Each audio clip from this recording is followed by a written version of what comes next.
Bien, buenas tardes hermanos, días o noches.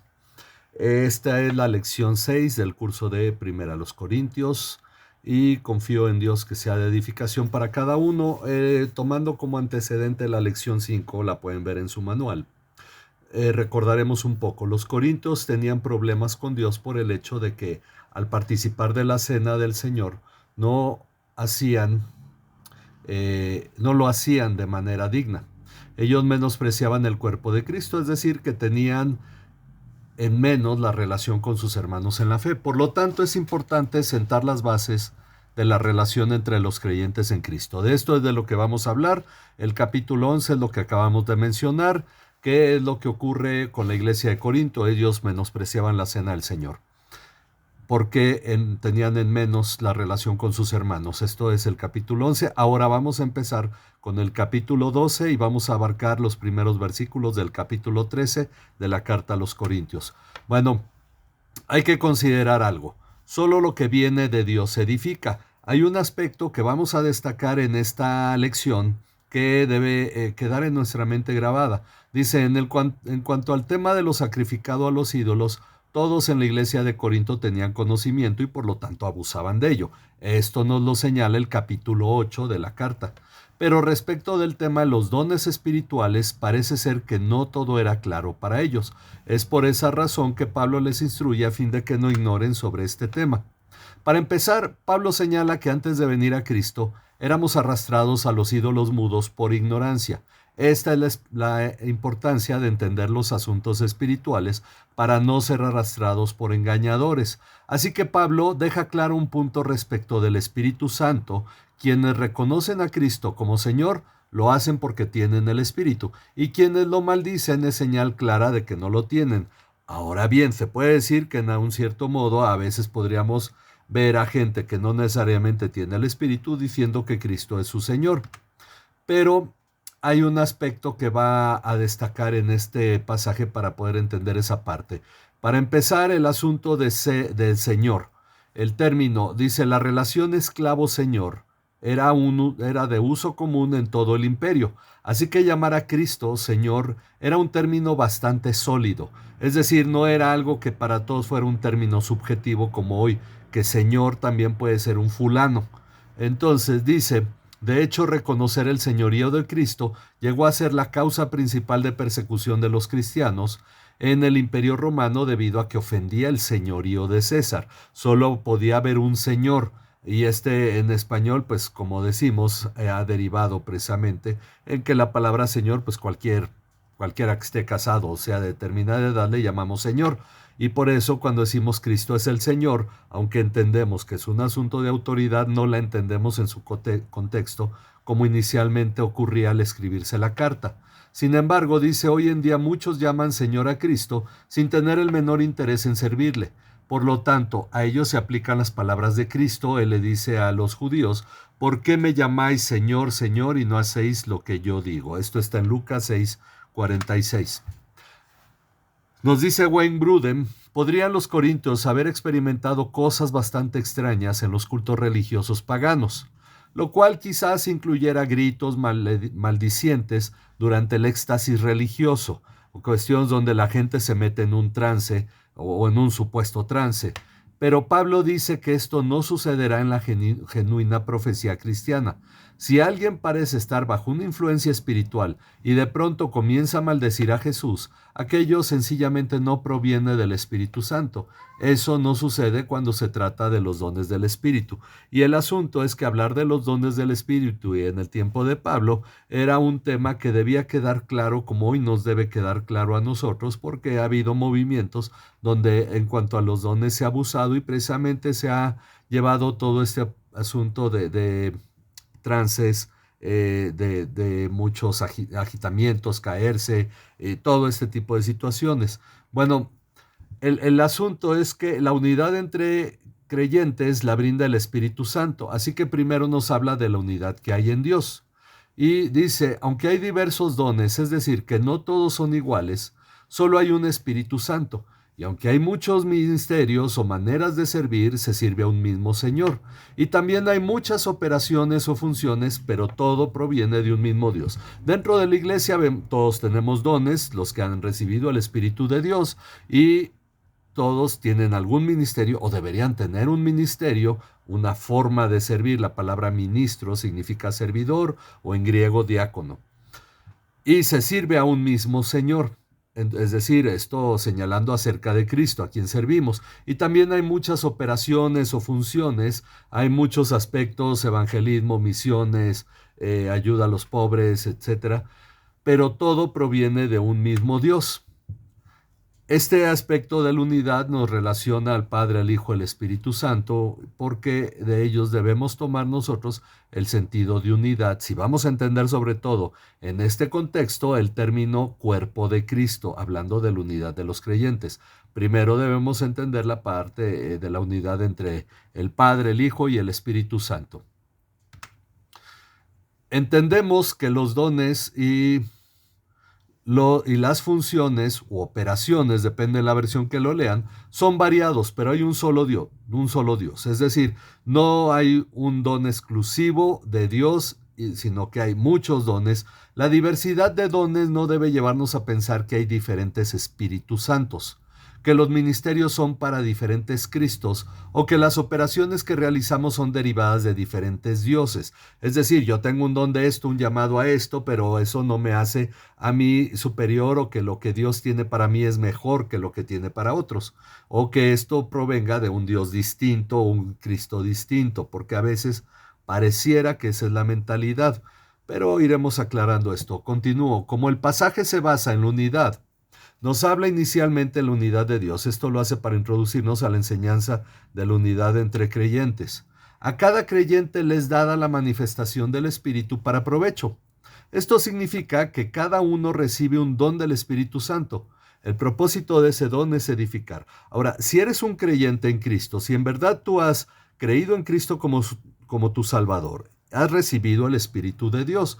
No recuerdo si más adelante lo mencionaré, pero nos dice Efesios 1:13 que cuando oímos el mensaje del Evangelio y lo creímos, fuimos sellados con el Espíritu Santo de la promesa. Ahora, el asunto es que el Espíritu Santo viene a obrar en nosotros y nos da dones. Todo cristiano lo tiene, algunos no lo saben, otros no saben qué don tiene y otros lo saben, mas no saben cómo usarlos, y otros lo saben cuál es su don y lo han estado usando. Bueno, pero el asunto es que cada uno en el cuerpo de Cristo, cada creyente, recibe un don del Espíritu Santo. Por el otro lado, hay que entender a qué nos referimos con un don, porque no todos son los dones espectaculares. Algo que todos los creyentes tenemos en común, además de la salvación en Cristo, es que nos es dada la capacidad para edificar. Esto también es por gracia. ¿Por qué los dones son para edificar y por qué se le dan a todo creyente? Hace un momento lo pusimos al inicio en una frase. Lo que proviene de Dios es lo que edifica. Ok, y esto es lo que estamos empezando a desarrollar. Los dones son para edificación. Por eso dice a cada uno les dada la manifestación del Espíritu para provecho, es decir, para edificar. Si se comete el error de tomar por dones únicamente aquellos que son espectaculares, restringiéndolos solo a ciertos sectores de la iglesia, entonces se dejan de lado dones que son igualmente para edificación, pero no espectaculares, además de colocar a un lado el concepto del sacerdocio de todos los santos. Es decir, el sacerdocio de todos los santos se refiere, algunos lo llaman de todos los creyentes, se refiere al hecho de que todos tenemos acceso al trono de Dios y todos participamos en la edificación del cuerpo de Cristo. Pero si pensamos que solo el pastor tiene dones, solo los que dan una clase, maestros, tienen dones, vamos dejando de lado el concepto de que todos estamos en la iglesia para edificar y de que todos para poder edificar recibimos un don de Dios. Dice, pues en ese caso los dones ya no son un asunto de unidad, del cual todos participan y se establecen niveles. Diríamos que incluso es un asunto de identidad. Tú tienes un don, yo tengo otro don, nuestros dones juntos hacen un mayor crecimiento.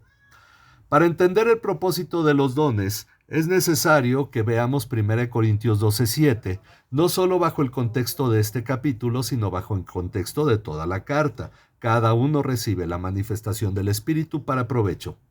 Así que para indagar sobre este asunto, es bueno considerar lo que hemos estudiado preguntándonos, ¿cómo se edifica el cuerpo de Cristo? Porque la verdad es que aquí yo tengo que hacer una pausa en el material. La verdad es que hay un aspecto en el que no espero que todos estén de acuerdo conmigo, pero finalmente es lo que yo he entendido a la luz de todo lo que he estado estudiando para esto, y espero que finalmente sea de edificación.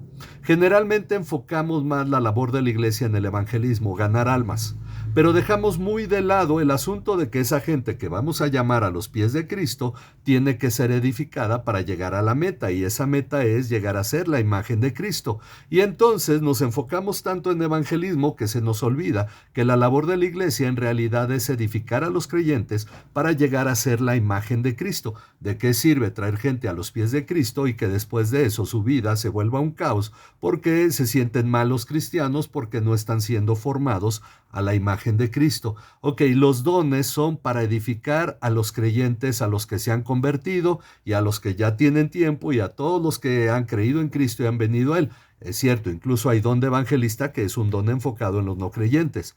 Pero, ok, ¿por qué debemos edificar con los dones? Las respuestas pueden ser muy variadas. Algunos sostienen que la iglesia, hablando de la edificación de la iglesia, es a través de lo que se ha dado por llamar gracia común, atribuyendo a cada ser humano la capacidad para edificar a la iglesia si se esfuerza lo suficiente. Esto puede incluso involucrar a personas que no se han convertido a Cristo, como lo es en el caso de la moderna psicología cristiana, que hace uso de la psicología tradicional y de la psicoterapia, ambas muy utilizados en la consejería cristiana de moda. Pero, ok, primero aclaremos qué es la gracia común, porque hay un aspecto que hay que considerar. Muchos dicen, bueno, hay que ir a un tema de superación personal para saber cómo crear una iglesia y se toman, yo he leído por ahí uno o dos libros o manuales, incluso no necesariamente libros, diseñados por movimientos cristianos que utilizan sistemas de mercadotecnia humanos, que utilizan pensamientos humanos para desarrollar una iglesia y ven a la iglesia como una empresa. Escuché de una iglesia en Estados Unidos que para sostener al pastor se metieron en un sistema de multiniveles para que así el pastor estuviera a la cabeza y todos los demás se inscribían debajo de él y así le daban dinero. Pero el asunto es que eso es tomar algo fuera de la palabra, algo fuera de la obra de Dios. Y muchos para justificar esto dicen, bueno, es que todo lo que Dios nos ha dado, pues es la gracia común. Podemos traer un terapeuta, aunque no sea cristiano, el político también nos va a ayudar, no es cristiano, pero va a dar para la iglesia y vamos a levantar el reino de Cristo con todo, incluso hasta los pecadores colaboran en la elaboración. Ok, si son usados como instrumento de Dios, gloria a Dios. Pero el asunto es que la iglesia se edifica, como dijimos al principio, solo lo que viene de Dios edifica. Bien, la gracia común es esa gracia dada por Dios a toda la humanidad, por la cual el hombre natural tiene un sentido innato de moralidad. Y podemos observar, pensar, razonar, evaluar y llegar a conclusiones.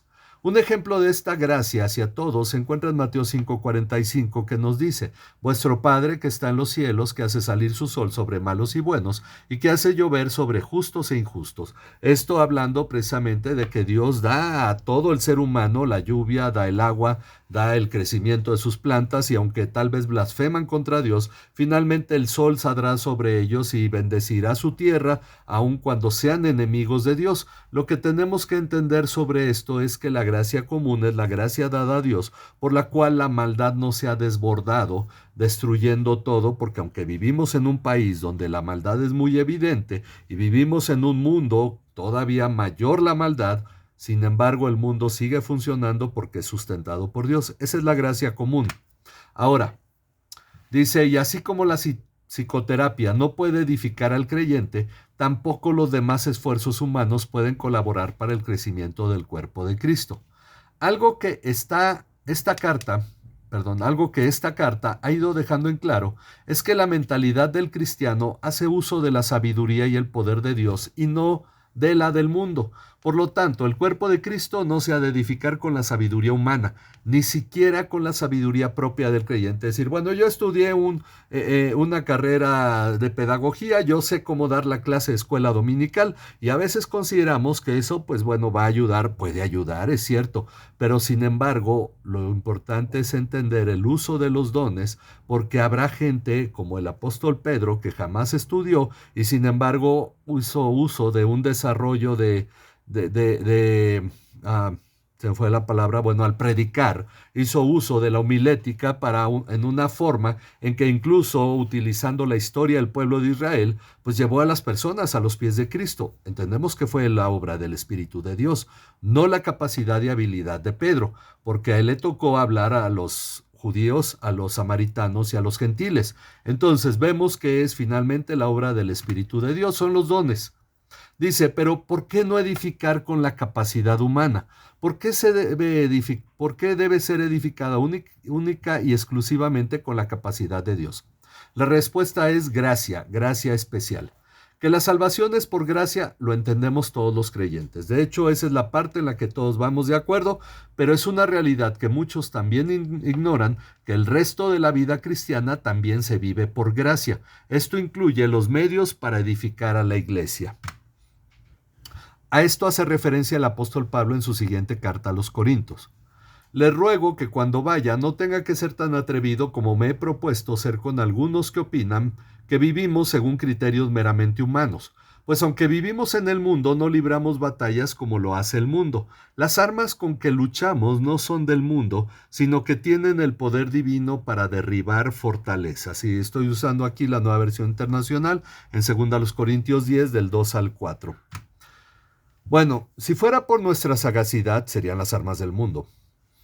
Entonces, aquellos que mienten y roban para enriquecerse con el Evangelio, pero a final de cuentas atraen personas a la iglesia, no serían reprobables y el uso de tales artimañas podría ser imitado sin discusión.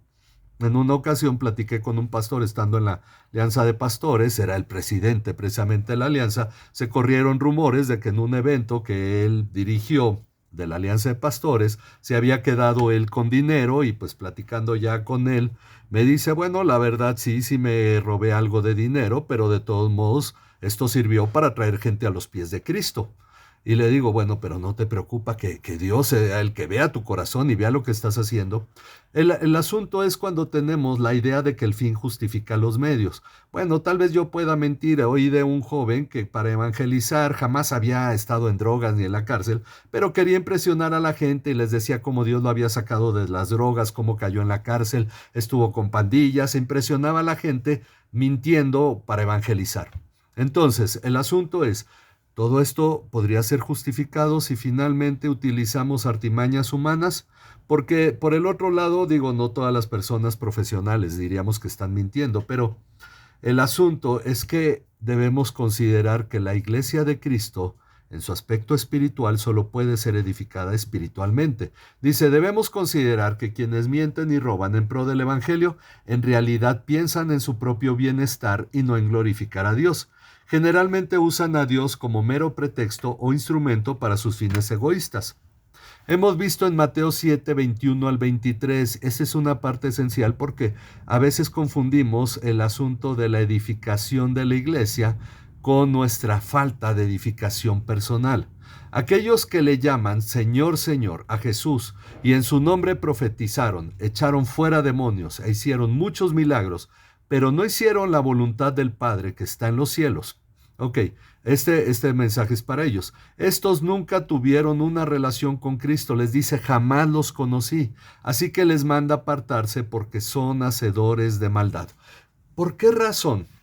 Señala que ellos hicieron milagros, echaron fuera demonios y profetizaron, pero no hicieron la voluntad del Padre. Porque como dijimos en el capítulo 1 del curso, hemos confundido el llevar gente a la iglesia con el llevar gente a los pies de Cristo. Y pensamos que llevar gente a la iglesia y engrosar las filas de una iglesia es llevar gente a los pies de Cristo, entonces utilizamos de muchas estrategias para llevar gente a la iglesia, pero no por eso las personas se están convirtiendo, no por eso el Espíritu Santo está obrando en ellos una convicción para salvación. El asunto aquí es que podemos hacer cosas que llamen la atención e incluso milagros, pero no necesariamente eso es la voluntad de Dios.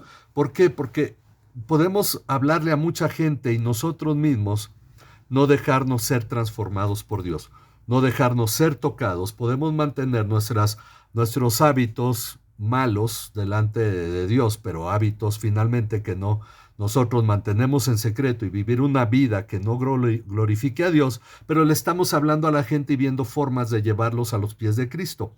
Y por el otro lado, desarrollando ministerios en la iglesia, reservando pecado en nuestros corazones, creyendo que con lo que hacemos finalmente Dios se agrada, cuando en realidad no estamos glorificando a Dios porque nosotros mismos no nos hemos entregado verdaderamente a Él de todo corazón.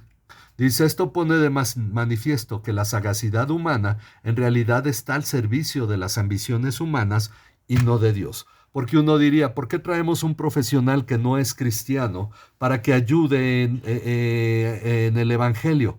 Porque estamos dependiendo de eso para una finalidad nuestra. Miren, ya mencionamos que incluso el Evangelio, la predicación del Evangelio, se puede hacer por fines egoístas. Como dijo el apóstol Pablo ahí en Filipenses 1, algunos predican a Cristo por pleito y por envidia. Entonces, quiere decir que aunque parece algo muy sublime compartir el Evangelio, se puede hacer con malas intenciones de manera egoísta. Dice, probablemente la lección más importante y ciertamente la más difícil de aprender para nosotros es que los dones espirituales no son al final nuestras supuestas fuerzas y capacidades ni algo que tengamos, ni que nos haya sido dado, sino lo que Dios hace a través de nosotros sin contar con nuestra ayuda ni limitado a nuestras debilidades. Bástate mi gracia, porque mi poder se perfecciona en la debilidad. Esto lo dice Richard Gaffin y basado en las palabras de Dios al apóstol Pablo en 2 Corintios 12:9. El poder de Dios se manifiesta a través de nosotros en nuestra debilidad. Por eso dice Santiago que cuando estemos en pruebas nos consideremos dichosos. Dios va a estar haciendo grandes cosas a través de nosotros, a través de nuestra vida. Ahora, cuando Pablo escribe a los Efesios, después de hablar de la unidad, un Señor, una fe, un bautismo y un solo Dios y Padre de todos, les habla de la gracia para edificar. Dice, pero a cada uno de nosotros se nos ha dado gracia en la medida en que Cristo ha repartido los dones. Efesios 4:7, esto en la Nueva Versión Internacional.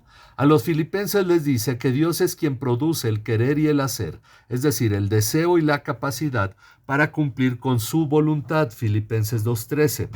Es decir, que esto es obra de Dios. Esto nos enseña que la finalidad de los dones es que no edifiquemos el cuerpo de Cristo en nuestra propia capacidad, sino que Dios es tan maravilloso que incluso nos equipa con su propia capacidad para edificar. Así lo dice el apóstol Pedro en 1 Pedro 4:10 al 11, que nos dice que cada uno ponga al servicio de los demás el don que haya recibido. El que hable conforme a las palabras de Dios, y el que sirva conforme al poder de Dios, para que en todo sea Dios glorificado. Así que si los dones han sido dados para provecho de los demás, es decir, para edificar el cuerpo de Cristo, estos seguirán siendo concedidos en tanto que el cuerpo de Cristo necesite seguir siendo edificado. Y para los alumnos de este curso, ya hablamos del capítulo 7, nos brincamos este capítulo 6, hemos visto que finalmente el apóstol Pablo insta a los corintios a procurar los mejores dones. Dice, hacemos mal cuando tratamos de edificar el cuerpo de Cristo basados en capacidades humanas.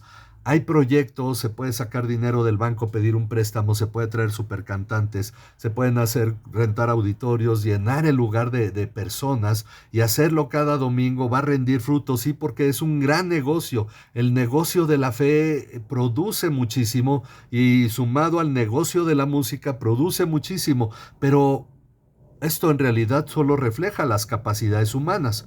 Pero el pensamiento de que todo esfuerzo humano es bueno para edificar el cuerpo de Cristo ha sido una mina de oro para promotores de la excelencia humana y que no son más que motivadores que venden materiales y dan cursos con el propósito de ganar dinero. El campeón que hay en ti, por ejemplo, esos son los John Maxwell, Dante Goebbels, etcétera, de nuestro tiempo, que buscan inyectar vitaminas humanas al cuerpo de Cristo para que funcione. Miren, dice Jesús, voy a poner un ejemplo muy sencillo. Dice Jesús, en esto conocerán que en esto conocerán todos que son mis discípulos. Estoy citando Juan 13, 34 y 35. En que se aman los unos a los otros. Luego en el capítulo 17, del 21 al 23, dice: Padre, que ellos sean perfectos, está orando al Padre. Padre, que ellos sean perfectos en unidad para que el mundo crea que tú me enviaste. Amarnos unos a otros, estar perfectos en unidad, va a traer a la gente a los pies de Cristo. Pero en lugar de hacer eso en la iglesia, el amarnos unos a otros, el cuidar unos a otros, el hacer lo que dice Pablo en Filipenses 2, que consideremos cada uno a los demás como superiores a nosotros mismos, y eso traerá a la gente a los pies de Cristo, preferimos hacer campañas evangelísticas. Es decir, ¿por qué? Porque dependemos de un sistema. Por esa razón, el pensamiento humano busca edificar por sus propios medios y tráete a uno que tenga un testimonio muy impactante, otro que tenga muy buena música, otro que sea buen orador, y pensamos que ahí Dios va a usar eso, cuando en realidad el testimonio personal es el que está hablando todos los días. Así es que dice, entonces, ¿qué tanto debo prepararme y qué tanto debo depender de Dios? Ok, lo va a hacer Dios, lo va a hacer a través de mí, pues entonces, ¿para qué me preparo? Y sobre todo, si me da un don, pues ya solo pongo a practicar mi don y lo va a hacer. Pero hay una cosa detrás de esto, ahorita voy a explicar por qué esta pregunta para mí fue muy importante por más de 20 años, antes de que yo pastoreara, y aún pastoreando fue parte de lo que Dios me empezó a responder. Y sobre todo, una vez que Dios me fue mostrando esto y escribí este curso de MINS, pues fue para mí un gran deleite poder compartirlo. El asunto es que Dios no está interesado solamente en que nosotros cumplamos una cierta tarea. Lo que Dios se complace es que nosotros seamos transformados al desarrollar esa tarea. Pero ok, la explicación es esta. Cuando Josué está por conquistar la tierra prometida por Dios a Abraham, Dios mismo le manda que se esfuerce porque él estará a su lado. Lo conocen muchos, Josué 1:9. Mira que te mando que te esfuerces y seas valiente y le garantiza algo, porque tú repartirás esta tierra. La presencia de Dios es la gracia que, aunque no se explica en el Antiguo Testamento, está implícita. Es decir, yo estaré contigo siempre como estuve con Moisés. Dios promete su presencia con Josué. Eso es lo que aquí podemos llamar gracia, que como tal no se llama así en el Antiguo Testamento, pero está ahí la gracia. La presencia de Dios, ok. Porque la compañía de Dios es el querer y el hacer del que Pablo habla en Filipenses 2:13 que mencionamos. Es decir, Dios le dará la capacidad a Josué para repartir la tierra de Canaán y nadie le podrá hacer frente todos los días de su vida. Sí, conocemos lo que pasó en Jai, donde sí le pudieron derrotar una vez, pero entendemos lo que pasó. Él dejó realmente de depender de la gracia de Dios. Se confiaron tanto que dijeron, ¿para qué cansas al pueblo? Y no había indagado que había un pecado en el pueblo. Bueno, esto hablando de las consecuencias del pecado de Acán. Pero Josué finalmente cumplió lo que Dios le dio como tarea, aunque aún faltó muchos pueblos de ser echados fuera cuando él falleció. Cuando Pablo instruye a Timoteo, le manda que se esfuerce en la gracia que es en Cristo Jesús, segunda de Timoteo 2:1. Porque para Timoteo la gracia era un tema conocido y entendido. Esto a diferencia de Josué, que si Dios le habla de la gracia no lo entendería. Pero la gracia estaba en el hecho de yo estaré contigo, a donde quiera que vayas. Y en 2 Timoteo 2:1, Pablo le habla directamente a Timoteo de la gracia de Dios porque Timoteo entiende el tema de la gracia. Así que para dar respuesta clara a tal pregunta, debemos tener claro lo que es gracia. Gracia es todo aquello que necesitamos, pero que no merecemos y no podemos adquirirlo por nosotros mismos y que Dios nos lo brinda de manera gratuita. Es en palabras, un término muy conocido, es el favor de Dios o el favor inmerecido de Dios, pero más extendido es la gracia es aquello que requerimos y que Dios nos lo da sin que lo merezcamos. Entonces, esto es la gracia. En este contexto nos referimos a todo aquello con lo que Dios nos equipa para que cumplamos con su propósito. Ok, te dio la salvación, te dio la mente de Cristo, te dio su espíritu, entonces te va equipando. Por lo tanto, una vez equipados con esta gracia, que va a incluir ahora los dones, y enfocados en el propósito de Dios debemos esforzarnos. Es decir, yo sé que debo cambiar mi carácter y dejar de tener estas actitudes y Dios me está dando la capacidad por medio de su Espíritu. Debo esforzarme en ello porque entiendo que es la voluntad de Dios. Dios me ha dado un don que voy a usar, una capacidad. Si mi capacidad es de servicio, pues voy a procurar sacar de mi don lo mejor. Entonces yo me esfuerzo en una capacidad que Dios me dio. Para explicar esto, muchos dicen, hay que distinguir entre la capacidad y la habilidad. Yo tengo una capacidad, cuando un niño nace, en realidad podría caminar, nos preguntamos, llega el momento en que empieza a poder empezar a caminar, pero ¿qué tiene que desarrollar? La habilidad. La habilidad, el equilibrio, su cerebro debe centrarse, ubicarse, pero tiene la capacidad, sin embargo, tiene que desarrollar la habilidad. Del mismo modo, Dios nos da un don que tenemos que empezar a desarrollar con habilidad, como aquel que predica, aquel que sale y evangeliza, aquel que sirve, aquel que da consejería, etcétera. Cada don debe tener su habilidad y obviamente ese don, recordemos una parte muy importante, dice Jesús, separados de mí nada pueden hacer. Eso incluye el hecho de tener dones. Aun cuando tengas dones no puedes apartarte de Jesús. A esto es a lo que se refiere Pablo al hablar de edificar sobre el fundamento que ha sido establecido, el cual es Cristo. Esto en el capítulo 3 lo dice. Él puso el fundamento que es Cristo y cada uno edifica encima. El centro de esta carta es que cuando construimos fuera del plan de Dios o en nuestra propia capacidad, no estamos haciendo lo que debemos. Lo correcto es edificar de acuerdo al plan de Dios con las capacidades o herramientas que Dios nos ha dado. Y por eso hay un aspecto que algunos preguntarían, bueno, ¿cómo sé qué don tengo? La realidad es que muchos dirían en respuesta, ora por ello. Ok, vas a orar por ello y una vez que hayas orado, tú te seguirás preguntando ¿y cuál es mi don? Porque no necesariamente Dios te lo va a manifestar en un sueño o enviar a un ángel para que te diga, pero tú te darás cuenta dónde hay una necesidad y el deseo que tú tienes de ver manifestado una respuesta ahí porque Dios te está llamando a desarrollarte en esa área. Y aunque estas capacidades son diferentes, es decir, que no todos recibimos los mismos dones, son dadas por el mismo Espíritu según su voluntad. Esto responde a la soberbia que tenían los corintios, porque los corintios pensaban que algunos eran mayores que otros por las capacidades que Dios le había dado. Recuerden que Pablo empezó diciendo que habían sido enriquecidos con muchos dones. Un cuerpo cuenta con muchos miembros, ojos, pies, manos, hígado, pulmones, etc. Pero es un mismo cuerpo. Así es exactamente con Cristo. Es un solo cuerpo, pero con muchos miembros. Este es uno de los puntos más importantes que debemos entender en cuanto a nuestra relación como creyentes en Cristo. Somos muchos, pero todos somos miembros del mismo cuerpo. Esto se debe a que el Espíritu Santo que nos ha sido dado, que habita en nosotros, es el mismo. Nadie recibe un espíritu mayor que otro. Es cierto que de cuando en cuando surgen individuos que se sienten ungidos por un Espíritu Santo superior y lavados en una sangre VIP de Cristo, esos que casi son consejeros de Dios, ¿no? Se sientan a su diestra y te hablan maravillas, Dios hizo esto conmigo, estos milagros, esta serie de cosas, yo iba caminando y la gente caía delante de la presencia de Dios y cosas de este tipo, gente que siente que tiene una capacidad superior a los demás, pero en realidad es el mismo Espíritu Santo el que obra en los verdaderos creyentes. Y consideremos una cosa, si son dones, es decir, que si son gratuitos y nos han sido dados por el mero deseo de Dios, no tenemos nada que presumir. Pero Pablo refuta esta herejía al decir, porque por un solo espíritu fuimos todos bautizados en un cuerpo. Esto está ahí en 1 Corintios 12:13. En un solo espíritu fuimos todos bautizados en un cuerpo. No existe un grupo élite de supercristianos